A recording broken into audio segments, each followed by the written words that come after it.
but I think this is a great analogy where Star Wars is where we are and Star Trek is where we should be aspiring to. And so I think with that in mind, it's a great context, especially, like whether it is the original trilogy or something as recent as Andor season 2. It can be a great way uh, to understand where we are now, especially the toxic masculinity and all that. And I think there's several factors at play and I actually use female characters in my solo show to tell my own story, and because I found their stories more relatable and their emotional arcs much more relatable. And I found that with female characters just in general, like, because female characters usually are allowed to be more emotional than the male characters.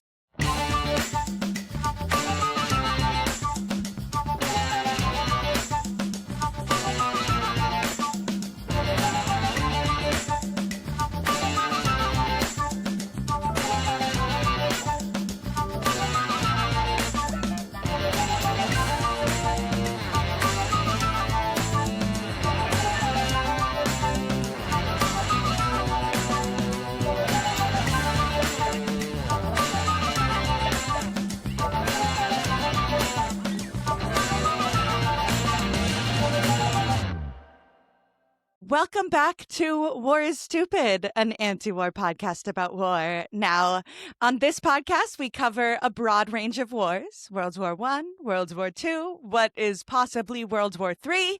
And today, we're talking about wars that happened a long time ago in a galaxy far, far away. My guest today, Justin Avery Smith, is a humor writer, performer, and intrepid nerd culture anthropologist and incredible bio writer. His solo show, Revenge of the Soy Boy, is coming to the New York Fringe Festival this April. So welcome, Justin, first to the podcast and then to New York. Oh, yeah, no, thank you. It's so nice to be digitally at New York on the podcast and everything. Like, I'm just happy to be here. Like, you have no idea. I'm so excited to have you. Now, tell us about the show. Okay, so it's a half-hour solo show called Revenge of the Soy Boy. Now, the jumping off point basically being, I'm not sure you know, but who will guess that a franchise IP whose title literally has war in the title, things can get very toxic, as let's just call a spade, in the fandom and whatnot. And I made the grave error of thinking that people would engage in good faith with some of my takes and whatnot about how certain events in these movies about wars in a galaxy far, far away could be interpreted. And I got called a soy boy. Soy Boy is honestly just tip of the iceberg, but it also just works for the title, Revenge of the Sith, Revenge of the Soy Boy. I had to make it work in the Star Wars context and that sort of thing. Yeah, I was thinking that sounds very analogous to like the reason why I started this podcast. It sounds like Star Wars is like the Torah, in that people see the same text and proceed to come to exact opposite conclusions. So I started the podcast to say, like, hey guys, there's nothing Jewish about weapons manufacturing. And it sounds like you're fighting against the toxic masculinity in of a franchise. So what does Star Wars mean to you?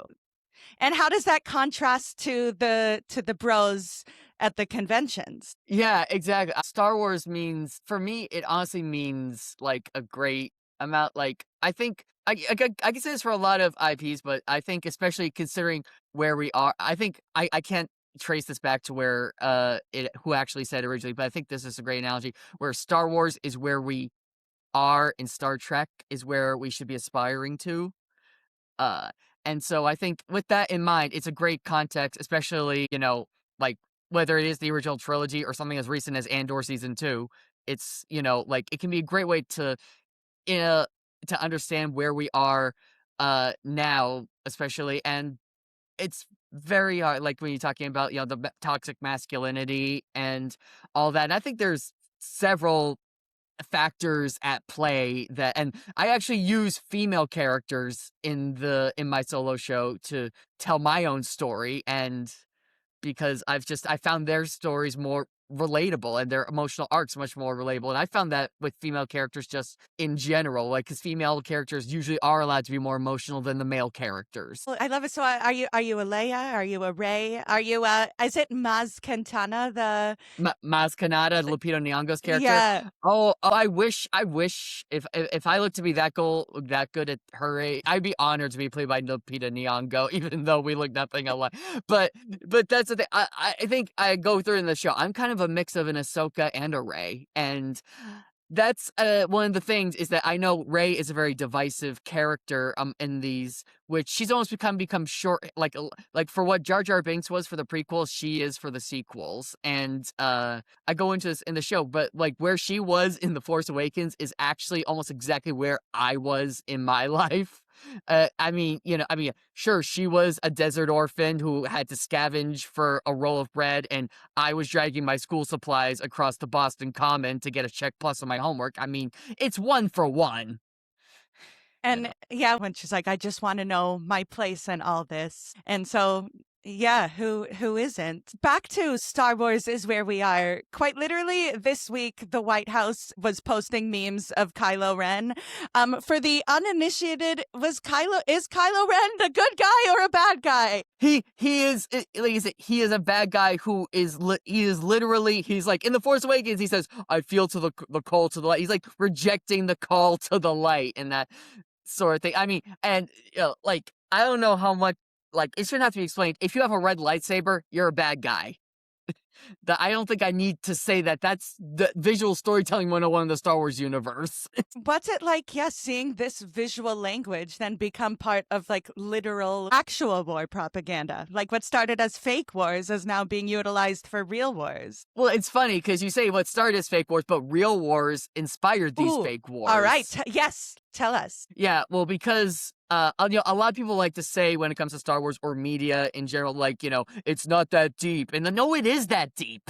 Because like the rebels aren't just people that George Lucas thought, oh, like, what if? No, the rebels, when George Lucas wrote the original trilogy, they were Viet Cong. Wow.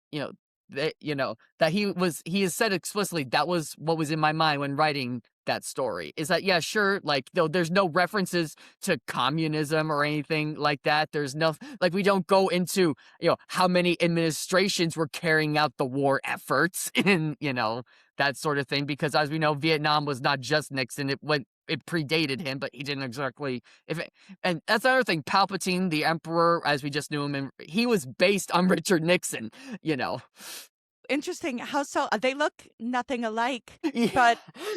but I guess, the idea that like Richard Nixon like started as vice president was a real institutionalist. Is that like the journey of Palpatine? I guess, I mean, I'll be honest, I can't, like, because I think, like many storytellers, George Lucas pulled from different facets of history. I mean, hell, everybody for the prequels will remember Newt Gunray, the viceroy of the Trade Federation, where we all know what he sounds like. I'm not going to do the voice, but Newt Gunray, Newt as in Newt Gingrich, Oy. Ray, Gunray as in Ronald Reagan. It's Oh my gosh. So he's really feeding it to us. So would you say like what would be the overwhelming message that George Lucas is trying to tell us? Is he trying to warn us? Is he trying to motivate us? Oh yeah, I think it depends on which trilogy, because I will say the prequels,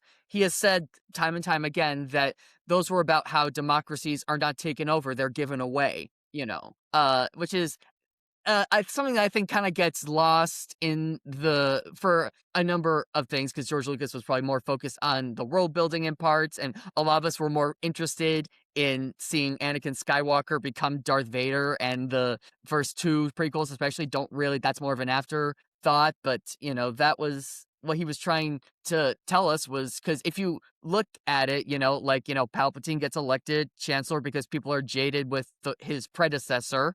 And, because he's like, oh, the Senate's controlled by bureaucrats and and then, he's like, I will end corruption and I will bring peace and prosperity. And then, unlike some modern politicians, he holds his cards close to his hand, because he's like, I don't want emergency powers. I'll give them up the moment I am able to. I love democracy and that sort of thing. And I said the whole time the Jedi are like, I equate the Jedi to corporate Democrats nowadays, where they're like, they're very self assured, they're very dogmatic, and then only when things like you could have ended this years ago, but no, but pretty much when we're already way down the rabbit hole. Are you like, we should do something about this? That's yeah, that's so interesting because yeah, in the prequels, the, yeah, they is it safe to say they were in power and then were asleep at the wheel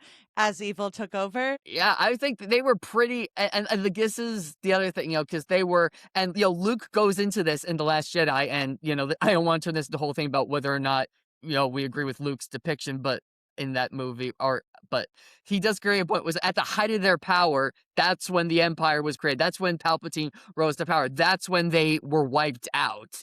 It was, and like I think it says something that they were like the fact that they were throughout the entire prequel, throughout the Clone Wars, they were, they could have stepped in, but for any, and I'm so like, I'm sorry, I can already hear there's gonna be like, what people call the fandom menace, aka toxic Star Wars fans, clipping me right now, going, "Well, actually, about all this," and I'm sure there's going because that's one thing they love to do is like, well, they couldn't because of X, Y, Z thing, but So it's the same as like Blue MAGA. Like right now, as it's happening, people are like, Kamala was correct. It wasn't her job to try and get votes to win the election. Oh my God.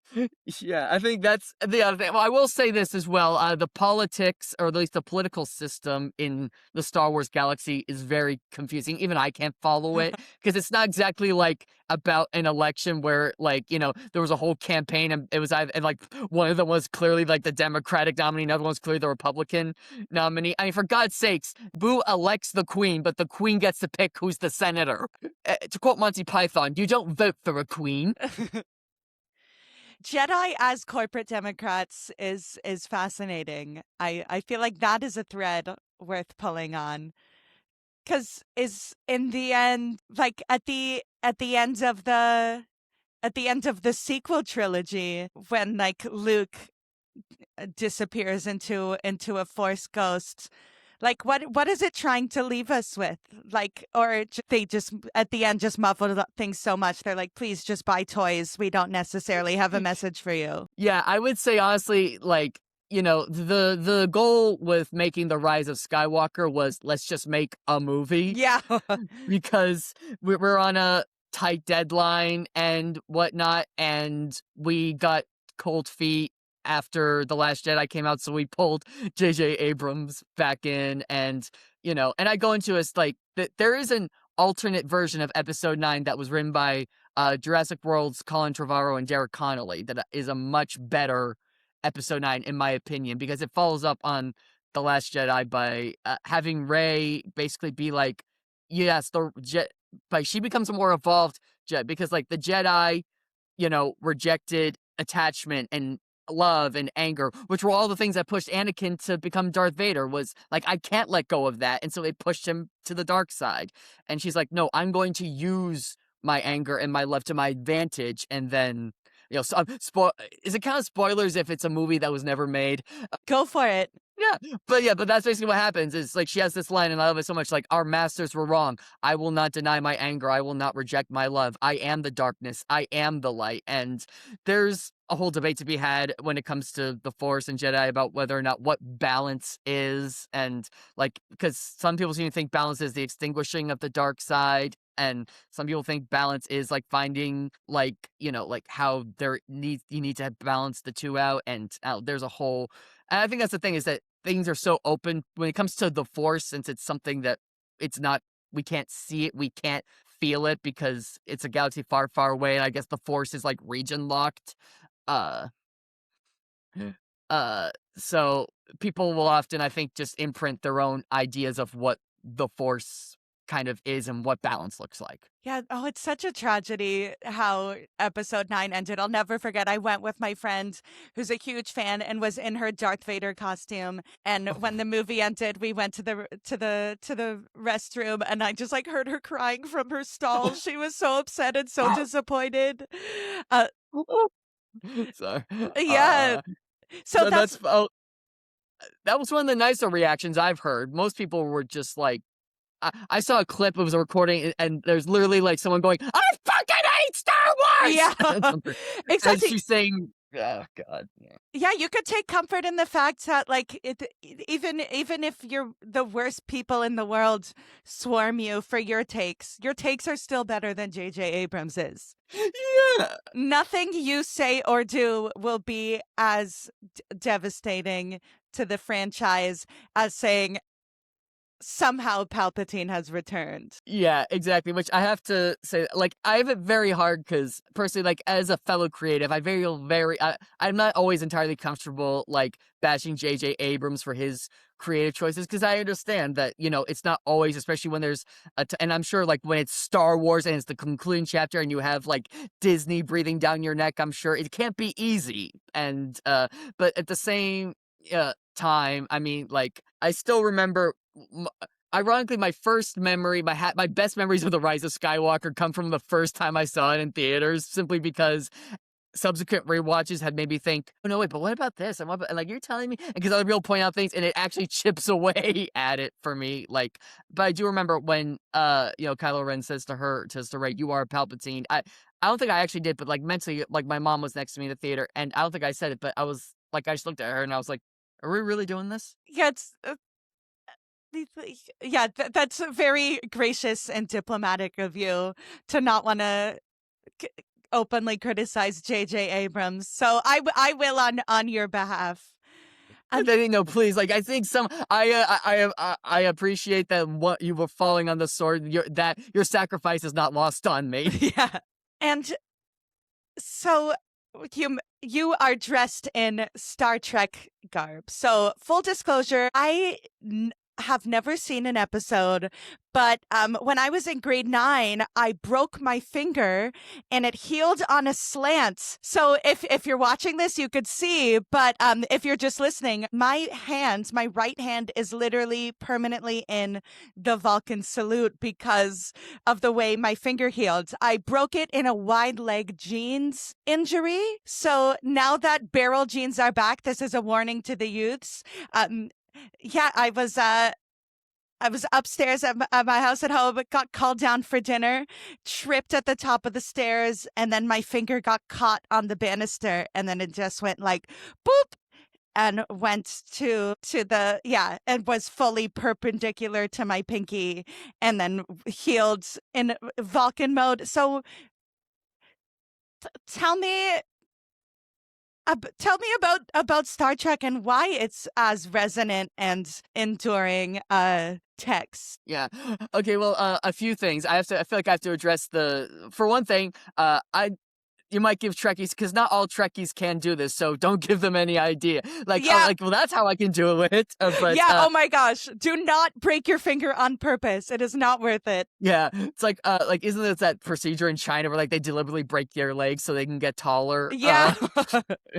And secondly, did you know that actually has apparently roots in, like, Hebrew rituals? Yes, in Judaism, this is Birkat Kohanim, the blessings of the priests of the Cohens.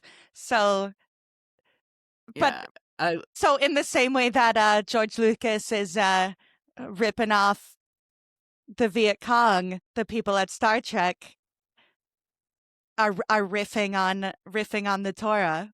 yeah, that was Leonard Nimoy, because he grew up going to temple as a kid, and I say this as someone who went to church, but because it's given was raised Catholic, but it's given my understanding that at those services there's a certain ceremony or ritual that is meant to be heard and not seen. Yes, you cover over like with the talus. Yeah. And so if you ever meet people named Cohen, like that they're like descendants of the Kohanim. So like it's a special honor for people who are Cohens and or Uh, Leonard Nimoy. Oh, yeah, because apparently well, what he did, because he was a kid, and kids are always curious and mischievous, apparently he peaked, and I guess the rabbi or, the whatever was doing this, and I guess that's where he kind of got the idea for like, that was a Leonard Nimoy original, I guess it wasn't in the script, and he was like, "Oh, no, this works," but, Yeah. So what does it mean in the world of Star Trek? live long and prosper. Okay, that's a great message. Yeah. Yeah, so and back to your original question, what is Star Trek and what is the text and what does it mean?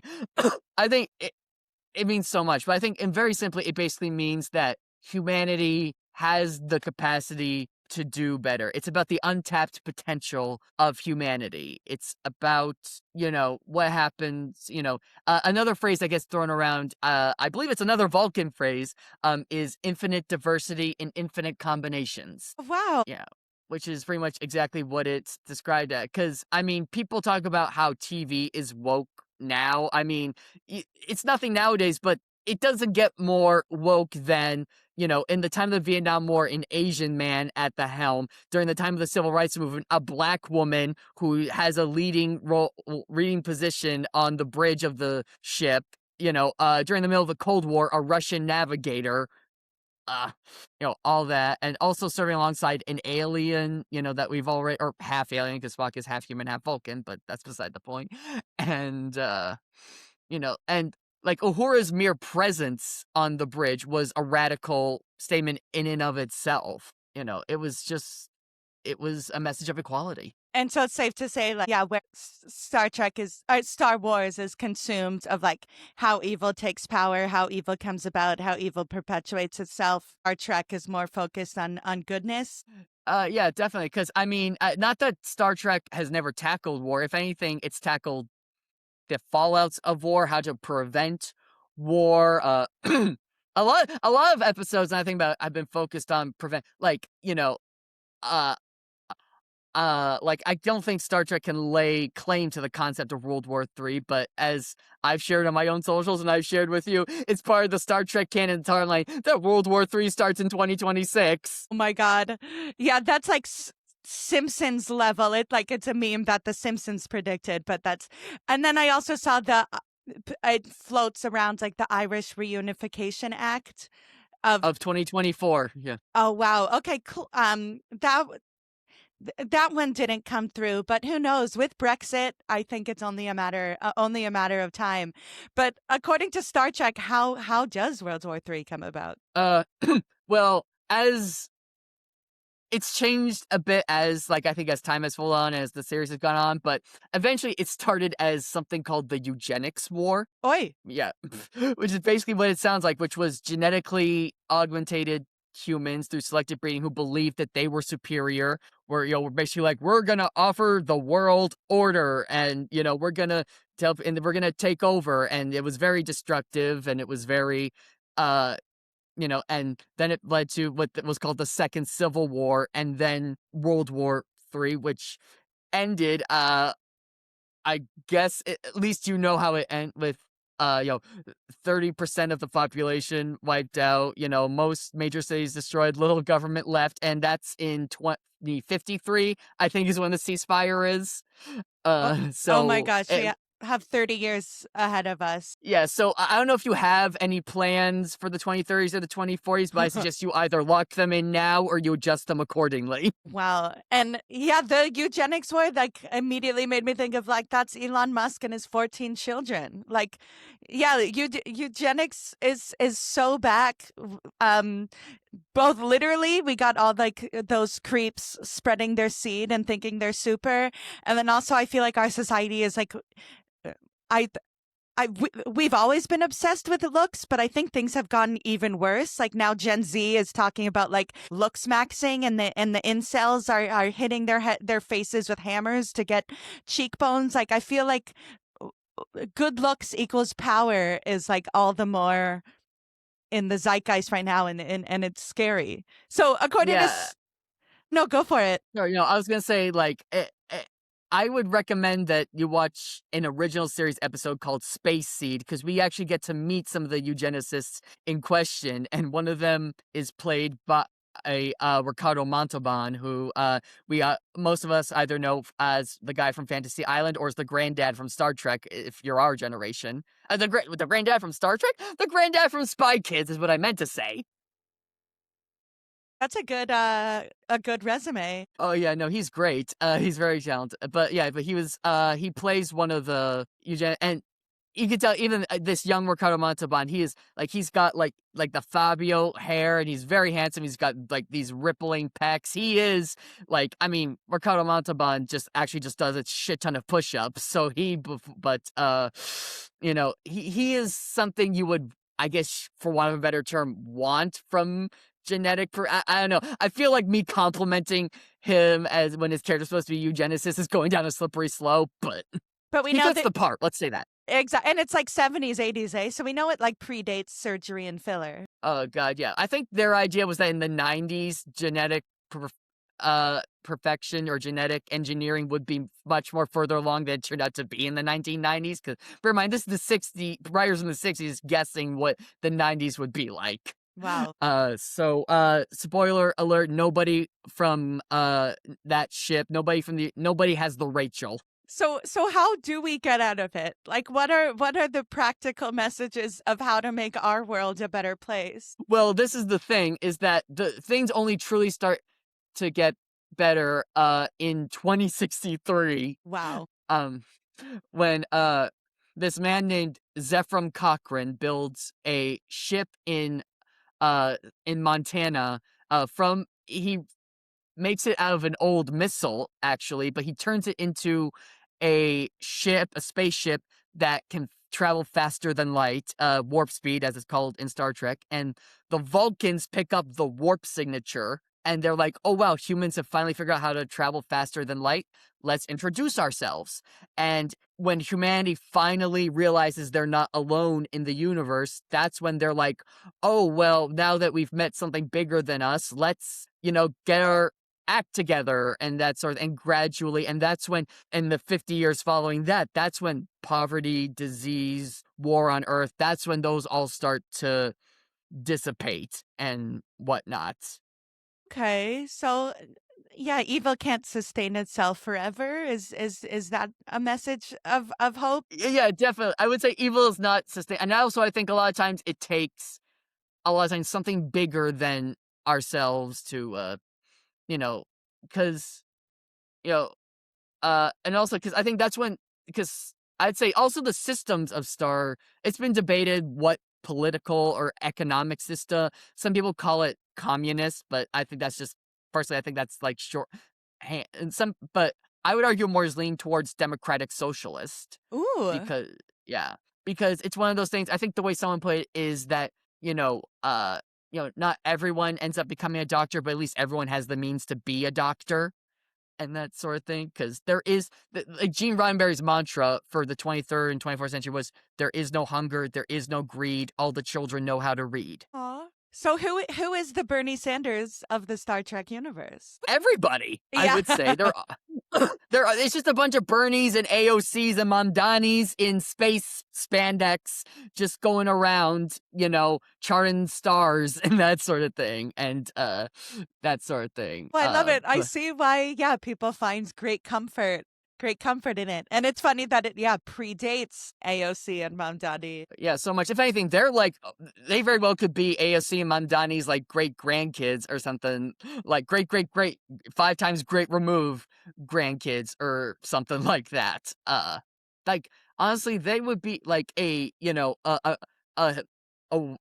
Latino woman and a Muslim, socialist, from the Middle East. That is like a Star Trek character. Like, I'm amazed it hasn't been a Star Trek character yet. No, a lot of times it's still just, either white guy, black woman, black man, Asian, or alien, or, there's a million different, but that's the other thing. They're all the cast of all the shows are diverse in their own way. Yes, and I feel like I'd be remiss if we didn't take the opportunity to talk about George Takei's story. Because, this is War is Stupid. internment camps are so back. So, Mhm. tell Uh, us about George Takei and like what role he plays in real life and in the show.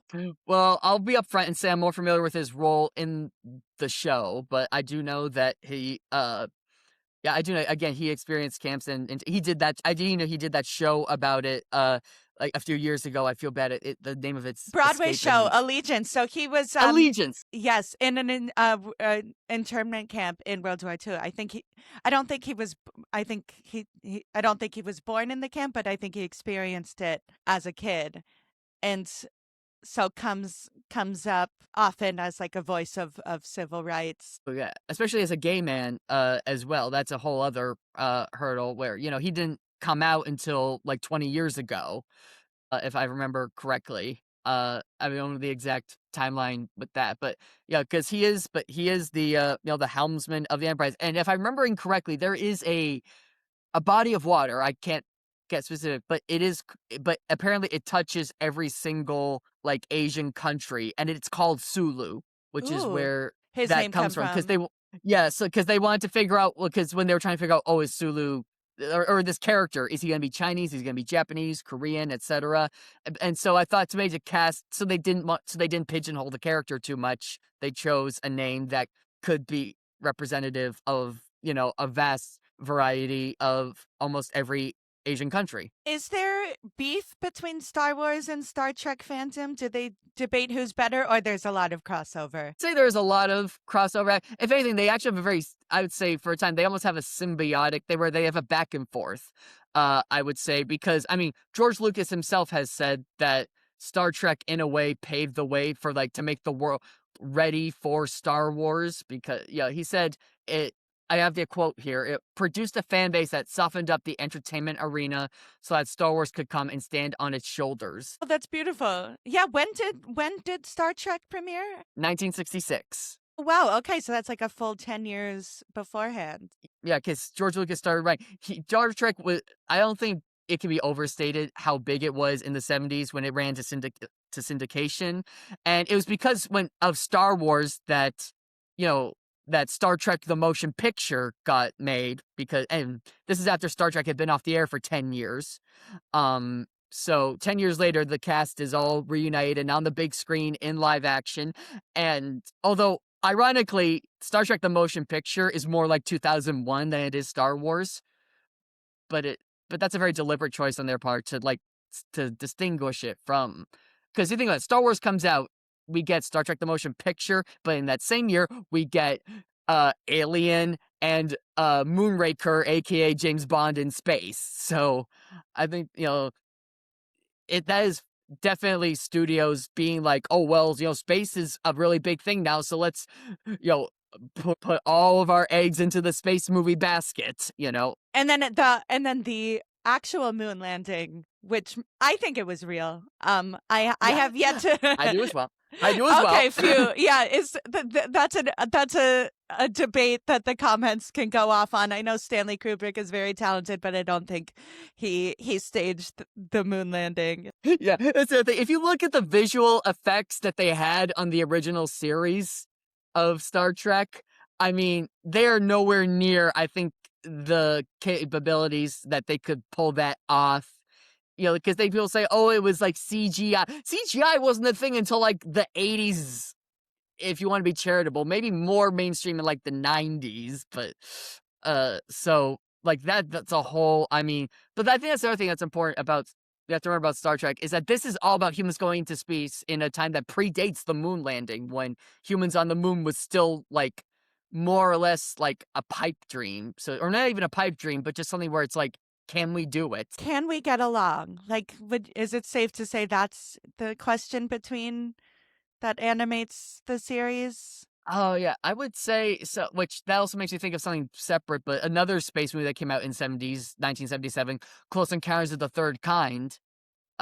Whereas I think Spielberg made that exact argument where he's like, if we can talk to aliens, why not talk to the Reds, talk Hmm. to the Chinese or the Vietnamese or something like that. And it's much easier to speak those languages than it is to figure out the 5 tones and whatnot, which, I mean, beautiful composition from John Williams, don't get me wrong, but we don't know what they're saying at the end of that movie when it's just boop, boop, boop, boop, boop, boop, you know? And is that one of the ones that's about his parents' divorce?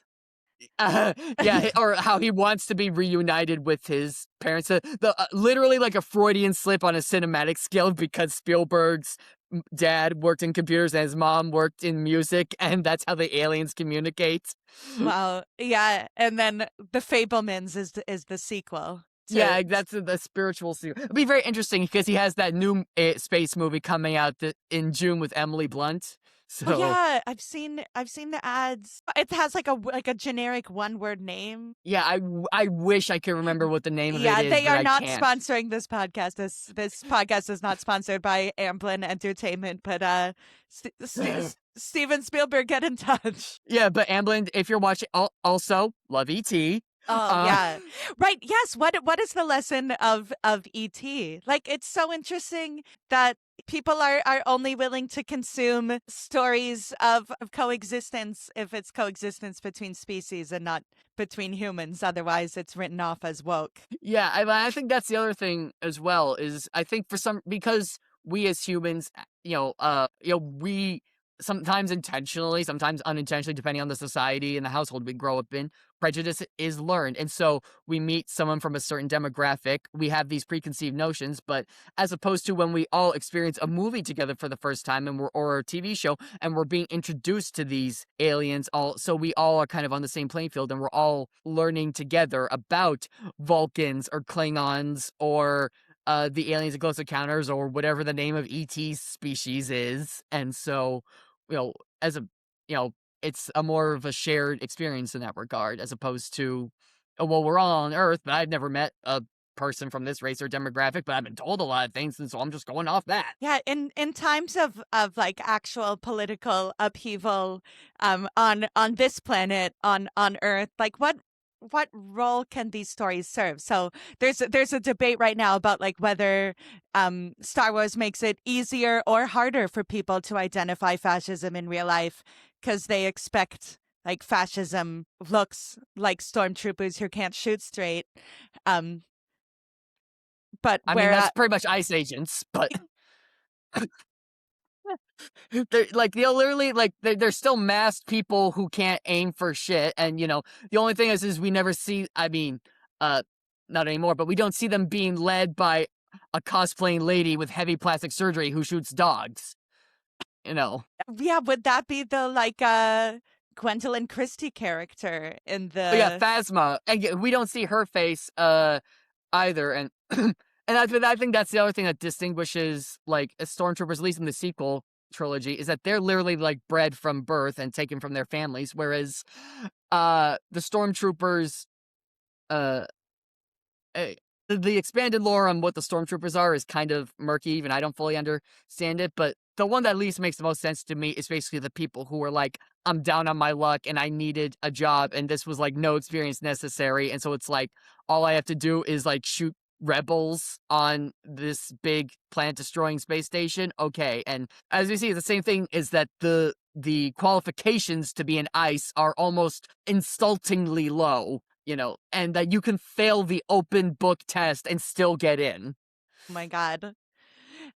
And yeah, is there any equivalent of like how to motivate people to fight fascism? Like, are there practical lessons from the scrappy rebels? I'd say there is.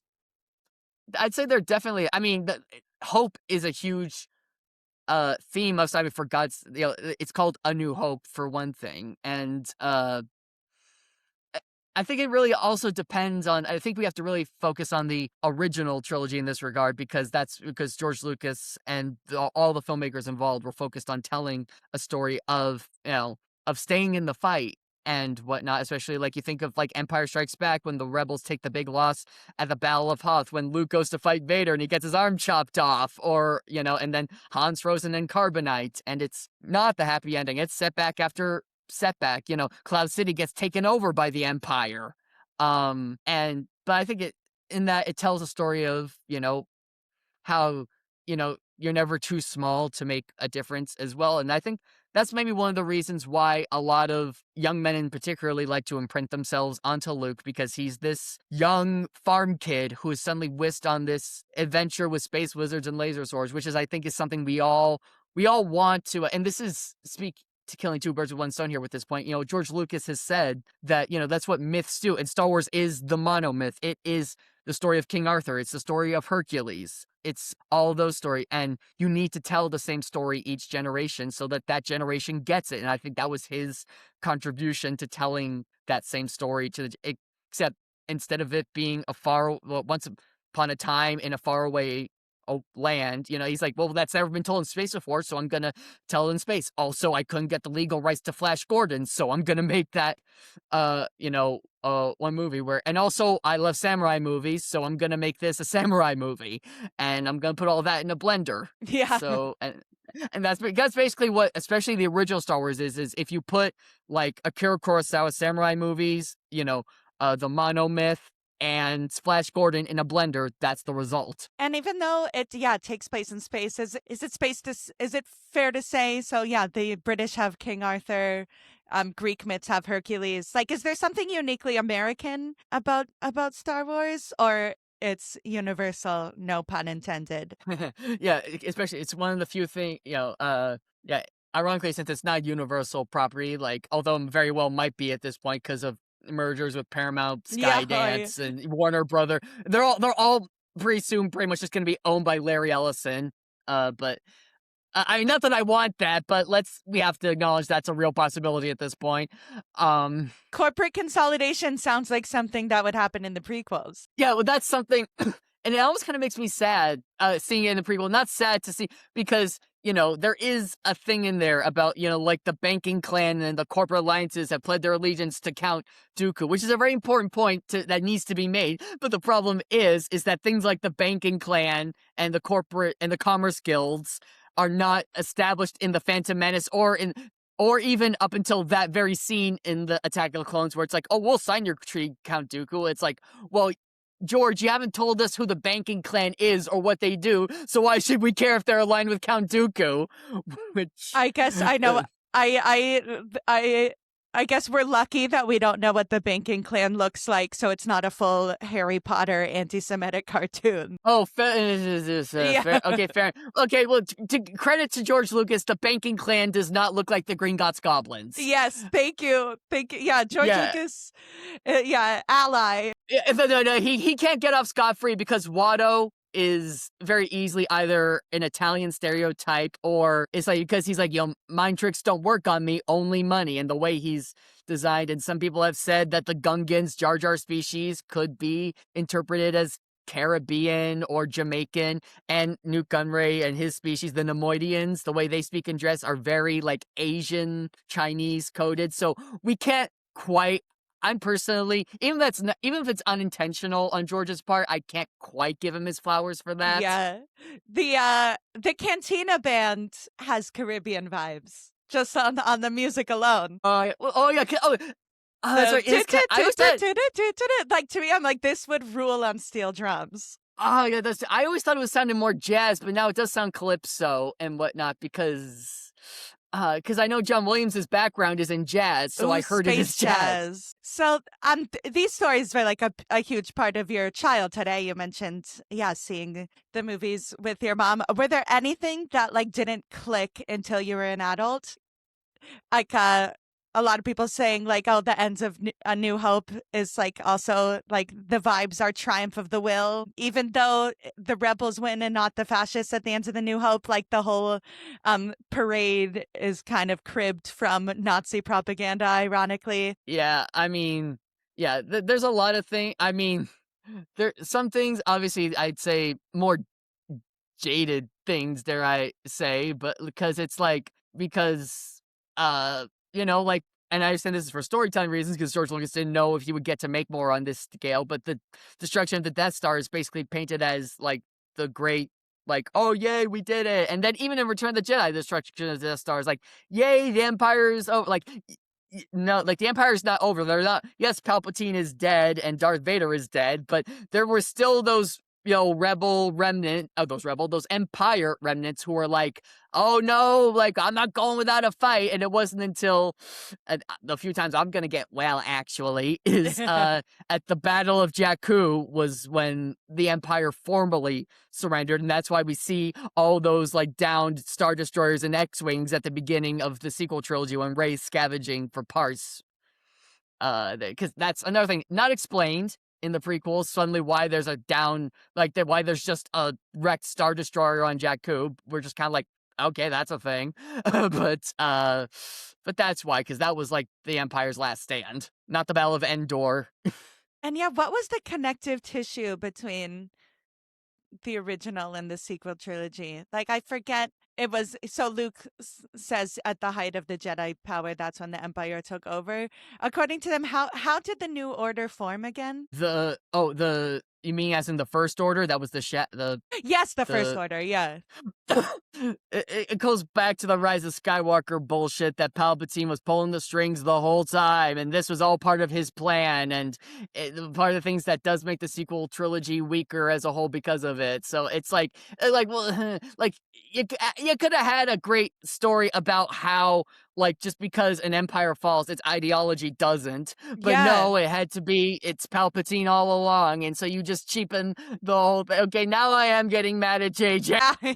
Because I feel like there's a lesson to be learned about like inertia, and even when you think you've won, like you can't let up because there will always be people gravitated towards evil, so you just have to out-organize them. But no, JJ was like, no, there is just this one dude. Yeah, exactly. And again, but this is something I think Star Trek addresses is because the thing that makes it sustainable is systemic change, is cultural change, is because to kind of merge the two in this regard, because George Lucas talks about the system we live in, which is the political system, the economic system, all of that. They're all based around winner take all. They're all based around who has the biggest stick, and that's not sustainable. That's not that's not a humane. That's a caveman mentality. Like I couldn't have said it better myself, and that's why we need something that takes where we look after each other. And it's like you can call it socialism, you can call it communism.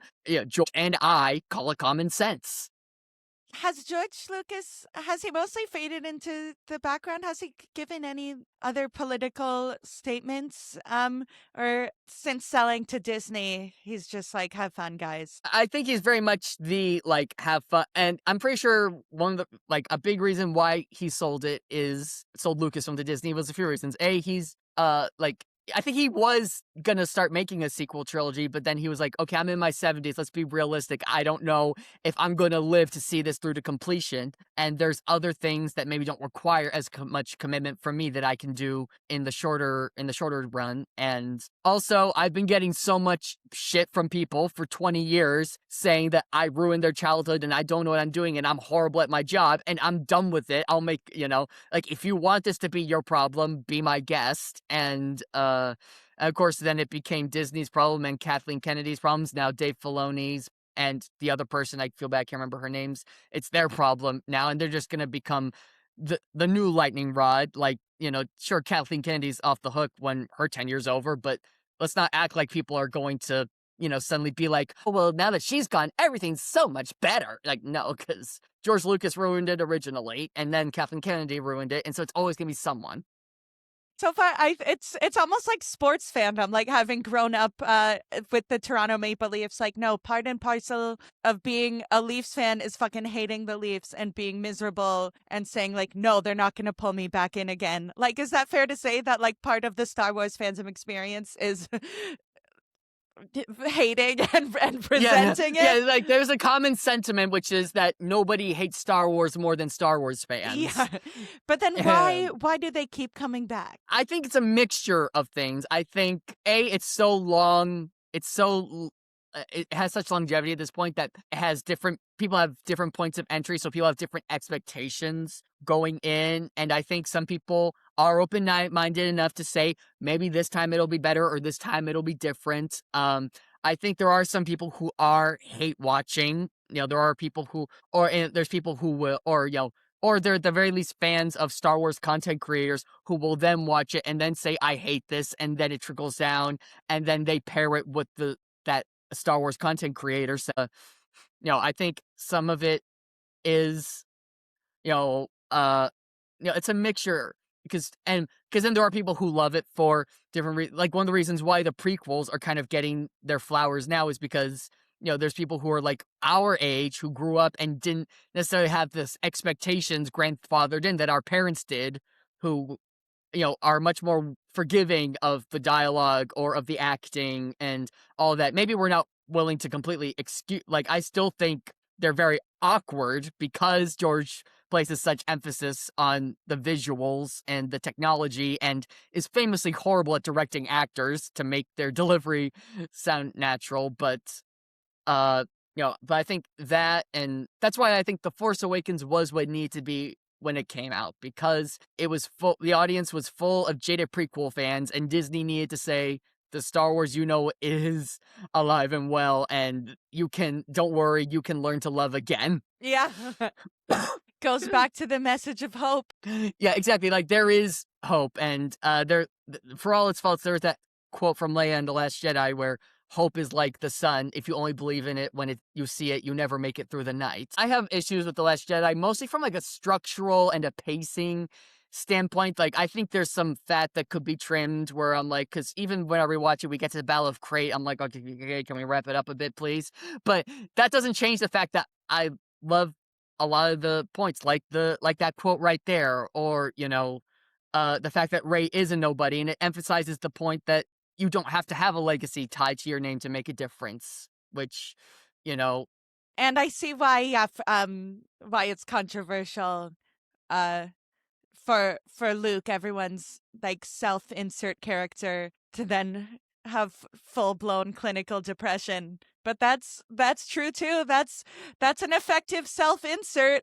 Just feeling guilty for the rise of the First Order, disillusions, and then fucking what is it? Let the past die, kill it if you have to. Yeah, and I actually appreciate, because that's what the whole thing explores, and it kind of, and I think appropriately, Yoda takes, like, Yoda is, of course, supposed to be the wisest character, even though he did nothing to stop Palpatine, but that's beside the point. But because he says, that, the greatest teacher failure is, because, Kylo Ren's whole thing is basically like, we have to burn it all down and start anew, throw the baby out with the bathwater. And Yoda's like, yeah, sure. Are there things from the past that don't serve the present? Sure. But that doesn't mean that, we can't still, internalize it, take it with us going forward, and, and move on to the next great development, which is what I really wish we would do with Star Trek, where it's like Star Trek and Star Wars have laid, like, and countless other, you name the movie, the TV show, the book, the video game that informs your worldview. Like, amazed with all that, it's very clear to us at this point what needs to be done. You think we'd learned a lesson, and we haven't, and it's like, why we keep, like, it's been beaten into our brains. For God's sakes, people, like, how many times do we have to tell the same story? Yeah. So that's a perfect way. I usually wind down by asking people, where do you find hope? And we talked about a franchise that's telling us, like, no, you can't afford to give up hope, even if you don't live to see the fruits of your labor. Yeah, so I'd like to start you saying that. I have to, because I thought back to what you were saying when you had I feel bad, I can't remember the gentleman's name, but you were talking about war movies like Apocalypse Now. Yes, yeah, my friend Greg Roquet, yeah. Greg Roquet, oh yeah, because you had a great point about, how glamorized war movie can make war seem glamorous, and that's where I appreciate movies like Rogue One, because they show the sacrifice that is necessary, where those characters, spoiler alert, literally give up their lives just for the chance, it's not even a guarantee, just the chance that the rebels can win this fight. And that's what I think is so great about that, is that we get to know these characters, and we truly feel the loss, and it makes us enhances our appreciation for what had to happen for Leia to put those plans into R2, and giving the plans to the Rebel Alliance and whatnot. And so I just think I couldn't let that go. But that said, that is the thing that does give me hope in these times, is those acts of the people who maybe they don't get, maybe their names aren't in the headlines, maybe their names aren't trending on social media, but they are doing the small but important things in places we're maybe not even looking at, or don't always have eyes on all the time, and are making that difference. It's those little things. Yeah, the people in Minnesota going grocery shopping for their neighbors. People, doing the protests, people, stopping, either stopping ICE raids or at the very least trying to make ICE's job more difficult. And, people who are fighting against the narrative, who take those videos of, Renee Good and Ryan Pretty. I hope I said his name. I feel there's so many names. This is the sad thing. There's so many names. Yeah. Is there so many names? I don't even know if I'm saying yeah, all of Alex them. Alex Pretty. Pretty. I am so sorry. No Alex worries. Pretty. But like, people capturing footage of their, of what ICE has done to them, and making sure that ICE and DHS, that their story isn't the only one that's out there. That, those are the things that I love to see. Those are the things that, that make me, believe in, humanity. Because I think that's the other thing is rooted in both Star Trek and in Star Wars is the creators and the people, the fandoms. Well, like I say Star Trek more in this case because my show is inspired in part by how toxic, sexist, racist, misogynistic the Star Wars fandom can be. So I'll lean more to Star Trek in this case, is the unrelenting faith in humanity. The hope for humanity. That's beautiful. Yeah, there. And who ends up winning World War III according to Star Trek? Does humanity survive? Humanity does survive. I mean, humanity is severely dwindled. I will say that. Like, it's not. I can't sugarcoat it. It's not pretty. There is devastation. Like I said, most major cities destroyed. Little government left. Hundreds of millions dead. But a phoenix rises from those ashes. And this is something also I love. We were talking about like idolization, like people like in the Star Trek universe, Zefram Cochrane, the guy behind the warp ship, is kind of the golden boy of Star Trek. And spoiler alert for the movie First Contact, but they get to meet him and he's not, it turns out he's not the golden boy. He's like, you know why I built this thing? Dollar signs. That's what my vision is. I don't like to fly. I take trains. I wanted to retire on an island full of naked women. And it turns out that, creating First Contact for humanity was just a knockoff, was just a side effect for his true ambition. And so, but I think this, but as he then says, 10 years separated from the date of that movie, don't try to be a great man, just be a man and let history make its own judgment. Ooh, that's a good one. A good one as well. Star Trek is chock full of them. I highly recommend you check it out, if not just for the endless quotes from any character, in all honesty. I'd be very interested, this is like in your thoughts on, there's an episode of the original series called A Taste of Armageddon. where which is kind of what we're living through right now. But the thing is that the Enterprise crew visit a planet where there's these two worlds that have been at war for 500 years. And the reason why they've been at war for 500 years is because their fight is purely artificial. It's purely simulated. They just have like Sid Meier's Civilization playing in the background. And they're like, oh no, like a city was just taken out, even though it wasn't. And oh, you died in the simulation? You have to go to a disintegration chamber. Because it's like, well, this way we can be at war and we can preserve our culture. We don't have to worry about infrastructure getting destroyed and mass dislocation of families. And as Kirk says at the end of the episode, and I can't not do it in a Shatner voice, death, destruction, disease, horror. That's what war's all about. That's what makes it a thing to be avoided. But you've made it painless. So neat and painless, you've had no reason to stop it. And you've had it for 500 years. Excellent impression, but also like very prescient because that like predates drones. Like now it's never been so easy for people to distance themselves from what war actually is because they're just flying drones from, the people fighting the wars can be based in Syracuse and not actually on the ground. Yeah, because this is from a time when, sorry? Or just, everything... everything is so predictable. Yeah, exactly. I was gonna say, and this is from a time when we were drafting low-income 18-year-olds to fight in Vietnam. This is before drone strikes. Yeah. And then now, yeah, we'll see. So is it safe to say um,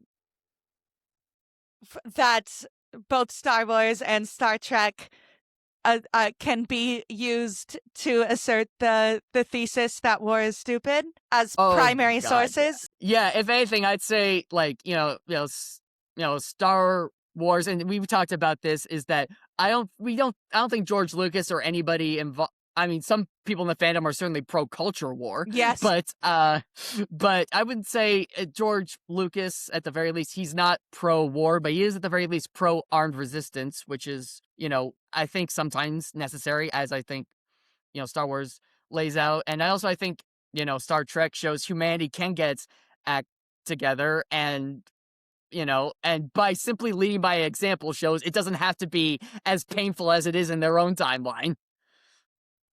Like we can get there without World War III. Yeah, I hope. right. We'll see what happens. We have between now and 2060, whatever. When does Like 2053 is when there's a ceasefire, and then there's like 10 years of just like, whew, that shit was wild. Let's like just like I guess just humanity picking up the pieces, and then 10 years later it's like, oh wow, people with pointy ears. even if we don't make it ourselves, much like the people in Rogue One, hopefully the efforts for a better world. Oh man. Oh, please, may the force be with you, Orli, Exactly. and may live long and prosper, Orli, please. Thank you. It's built For in. bo- It's built into my hand. So I'm grateful that it's a good message. And excellent. Where can people find you? Where and when can they see the show? Okay, yeah, Revenge of the Soy Boy will be playing in April at Under St. Mark's. It will also be live streamed. You just have to go to the Frigid website and click on my poster. It's the one with me kind of dressed like a Star Wars character going like this. Excellent. Are you a Jedi? Yeah, I dress up like my intention with the costume was basically to be like I could be any Star Wars character as opposed to just straight up dressing up like Luke or Rey or Ahsoka or anybody like that, so that people wouldn't be like, "Oh, well, you're dressed up like Rey, but you have like Ahsoka moments in this show. What's going on?" or something like that. So I wanted it to be a broad canvas, so to speak. And so thank you to the it was like the LARP Ren Fair store that I had where I was like, oh, this is pretty Star Wars-y and it's relatively affordable. Thank you very much. And so I put that on. A good Jedi geek. A good Jedi geek. Yeah. But also I am on all the usual platforms like Instagram, Justin Avery Smith, and pretty much everything else like Blue Sky Justin Avery Smith, or maybe just okay. This is how I remember it. The meta ones, I'm Justin Avery Smith because as much of a greedy fuck as Mark Zuckerberg is, he did let me use my full name. All the non-meta ones, I have to do just a very Smith. That's funny. Yeah. Limitations breed creativity. What can I say? Excellent. And I'll have all the links in the show notes. So thank you so much. Yeah. It'll be easy. Thank you so much, Justin. I'm excited to see you and the show in real life, and live long and prosper. Live long and prosper.